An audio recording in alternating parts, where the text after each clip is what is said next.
जय श्री कृष्णा। राधे राधे मेरे प्यारे भक्त जैनों। आज आप सुनेंगे गुप्त नवरात्रि का आज दूसरा दिन है जो माँ तारा देवी की व्रत कथा। गुप्त नवरात्रि का आज दूसरा दिन है जो माँ तारा देवी को समर्पित है। पौराणिक कथाओं के अनुसार इस दिन अघोरी विशेष रूप से महाविद्या तारा को प्रसन्न करने के लिए पूजा करते हैं। महर्षि वशिष्ठ ने सबसे पहले इनकी आराधना की थी। शत्रुओं का नाश करने वाली माँ तारा सदाए रूप ईश्वर की देवी मानी जाती है। साथ ही अथर्क उन्नति भोग और मोक्ष दोनों प्रदान करने वाली भी है। तारापीठ में देवी सती के नेत्र गिरे थे, इसलिए इस स्थान को नयन तारा भी कहा जाता है। यह पीठ पश्चिम बंगाल के बीरभूम में स्थित है।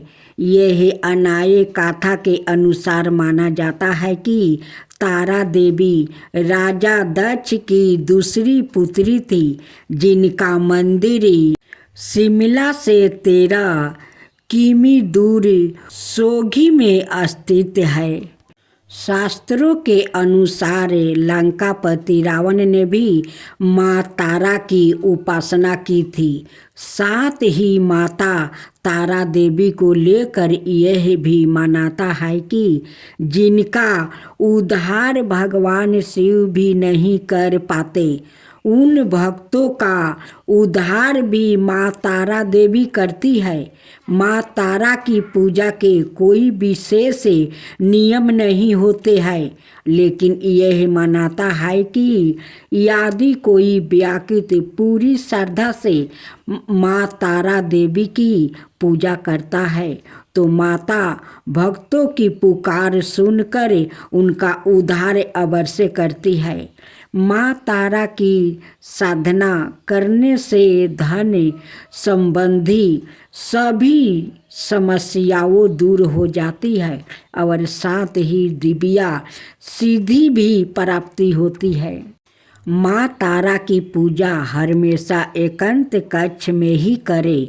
जिस स्थान पर आप पूजा करें वहाँ आपके अलावा कोई भी अन्य व्यक्ति मौजूद ना हो। माँ तारा की पूजा करने से पहले स्नान करें। इसके पश्चात एक सफ़ेद रंग की धोती धारण करें। माँ तारा की पूजा हमेशा रात्रि के समय ही की जाती है, इसलिए माँ तारा की पूजा हमेशा अर्धरात्रि में ही करें। माँ तारा देवी की पूजा करते समय पश्चिम दिशा की ओर मुख करके बैठे। पूजा करने वाली चौकी पर गंगा जल छिड़क कर उसे शुद्ध कर ले। चौकी पर गुलाबी रंग का कपड़ा बिछाए और गुलाब के फूल रखे और तारा यंत्र की स्थापना करे। यंत्र के चारों ओर चावल की ढेरियाँ बनाए।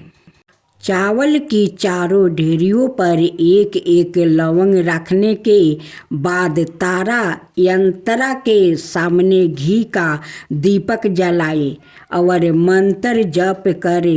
श्रद्धा पूर्वक माँ तारा की कथा सुने। कथा सुनने के बाद आरती करे। पूजन करने के बाद पूजा में इस्तेमाल की गई सभी सामग्री को किसी बहती नदी में प्रवाहित कर दे। यह पीपल के पेड़ के नीचे जमीन में खोद कर भी दबा सकते हैं। माना जाता है कि नील कांच की माला से 12 माला का जप करने से माँ तारा देवी प्रसन्न होती है और लोगों की मनोकामना पूरी करती है। अब सुने माँ दुर्गा की उत्पत्ति की कथा। देवगणों की शक्ति से देवी की उत्पत्ति हुई, लेकिन देवी के शरीर का अंग प्रत्येक देव की शक्ति का अंश से हुआ है। जैसे भगवान शिव के तेज से माता का मुख बना, श्री हरि विष्णु के तेज से भुजाएं बना, ब्रह्मा जी के तेज से माता के दोनों चरण बने, वही यमराज के तेज से मस्तक और केश, चंद्रमा के तेज से स्तन, इंद्र के तेज से कमर, वरुण के तेज से जांघें, पृथ्वी के तेज से नितंब, सूर्य के तेज से दोनों पैरों की अंगुलियां, प्रजापति के तेज से सारे दांत, अग्नि के तेज से दोनों नेत्रा, संध्या के तेज से भौर, बाहु के तेज से कान और अन्य देवताओं के तेज से देवी का विभिन्न अंग बने। देवी का जन्म तो हो गया, लेकिन असुरों के अंत के लिए अभी भी अपार शक्ति की जरूरत थी। तब भगवान शिव ने उनको अपना त्रिशूल, भगवान विष्णु ने चक्र दिया, हनुमान जी ने गदा दिया, श्री राम ने धनुष दिया, अग्नि ने शक्ति बाण से भरे तरकस दिया, वरुण ने दिव्या शंख, प्रजापति ने स्फटिक मणियों की माला, लक्ष्मी जी ने कमल का फूल दिया, इंद्र ने वज्र दिया, शेषनाग ने मणियों से सुशोभित नाग दिया, वरुण देव ने पाश और तीर दिया, ब्रह्मा जी ने चारों वेद दिया और हिमालय पर्वत ने माता को उनका वाहन सिंह दिया। इन सभी अस्त्र शस्त्र को देवी दुर्गा ने अपनी 18 भुजाओं में धारण किया। अस्त्र शस्त्र और आंतरिक शक्ति से देवी का विराट रूप बन गया और असुर उन्हें देख कर ही भयभीत होने लगा। देवी के पास सभी देवताओं की शक्तियाँ हैं, उनके जैसे कोई दूसरा शक्तिशाली नहीं है, उनमें अपार शक्ति है, उन शक्तियों का कोई अंत नहीं है, इसलिए वो आदि शक्ति कहलाती है। भगवान शिव और उनके परिवार से भला कौन परिचित नहीं है। बहुत कम लोग जानते हैं कि शिव जी की एक बहन भी थी। जाने क्या है उनके जन्म की कहानी और कैसे थे देवी पार्वती से उनके संबंध। शास्त्रों के मुताबिक इनके संबंध में धर्म ग्रंथों में ज़्यादा नहीं बताया गया है।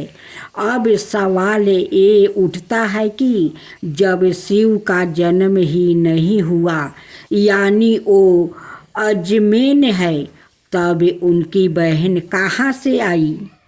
पौराणिक कथा के मुताबिक जब शंकर भगवान से विवाह के बाद माता पार्वती कैलाश पर्वत पर आई थी, तब उन्हें कैलाश पर्वत पर अत्यंत अकेलापन महसूस हुआ।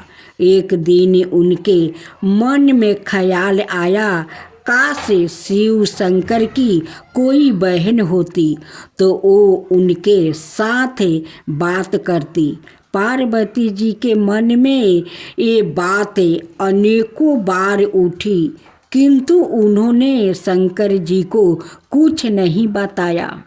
हालांकि माता पार्वती को परेशान देख एक बार भोलेनाथ ने पूछा भी था कि कैलाश में कोई समस्या है तो मुझे बताओ देवी, लेकिन भगवान भोलेनाथ तो अंतर्यामी ठहरे। उन्होंने पार्वती जी के मन की बात जान ली। माता पार्वती समझ गई कि शिव शंकर ने उनके दिल की बात जान लिया है। वो बोली, अगर आप मेरे मन की बात जान ही गए हैं तो भी आप मेरी इच्छा पूर्ण नहीं कर सकते। भगवान शिव शंकर मुस्कुराए और बोले, मैं तुम्हें ननद तो लाकर दे दूं, लेकिन क्या आप उसके साथ निभा पाएगी? इसके बाद शंकर जी ने अपनी माया से एक देवी को उत्पन्न किया। हालांकि उनका रूप बड़ा विचित्र था।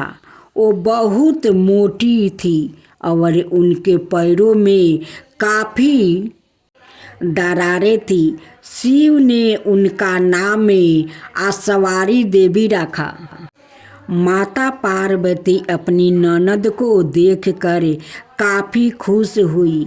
इस तरह माता पार्वती को ननद भी मिल गई। माता पार्वती ने सवारी देवी को स्नान करवाया और फिर भोजन पर आमंत्रित किया।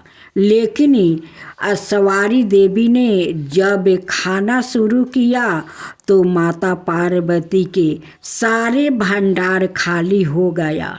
महादेव और अनाए कैलाश वासियों के लिए कुछ भी शेष ना रहा। ननद के ऐसे व्यवहार से माता पार्वती को काफ़ी बुरा लगा, लेकिन उन्होंने किसी से कुछ नहीं कहा। इसके बाद माता पार्वती ने सवारी देवी को पहनने के लिए नए वस्तु भेंट किया, मगर वो इतनी मोटी थी कि उन्हें वस्तु छोटे पड़ गए। इसके बाद माता पार्वती दूसरे वस्तु लेने गई तो सवारी देवी ने अपनी भाभी के साथ मजाक करना शुरू कर दिया। ननद सवारी देवी ने हंसी ठिठोली करते हुए अपनी भाभी को अपने पैरों की दरारों में छुपा लिया। पार्वती जी के लिए दरारों में सांस लेना भी मुश्किल हो गया। उसी समय उधर से शंकर जी माता पार्वती को खोजते हुए आ गया और सवारी देवी से बोले, आपको मालूम है पार्वती कहाँ है? सवारी देवी ने शरारत भरे शब्दों में कहा, मुझे क्या मालूम कहाँ है भाभी। तभी शिव शंकर समझ गया कि सवारी देवी कोई शरारत कर रही है। उन्होंने कहा, सच बोलो, मैं जानता हूँ तुम झूठ बोल रही हो। सवारी देवी जोर जोर से हंसने लगी और जोर से अपना पैर जमीन पर पटक दिया। तभी पैर की दरारों में दबी माता पार्वती झटके के साथ बाहर आ गई। ननद के इस व्यवहार से माता पार्वती का मन बहुत ज़्यादा दुखी हुआ।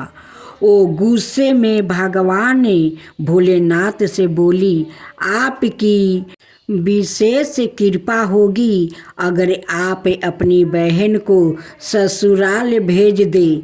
मुझसे गलती हो गई जो मैंने ननद की इच्छा की। भगवान भोलेनाथ समझ गया कि भाभी ननद में बहुत पटने वाली नहीं है। इसके बाद उन्होंने सवारी देवी को कैलाश पर्वत से विदा कर दिया। प्राचीन काल से आरंभ हुआ ननद भाभी के बीच नोक झोंक का सिलसिला आज तक चल रहा है।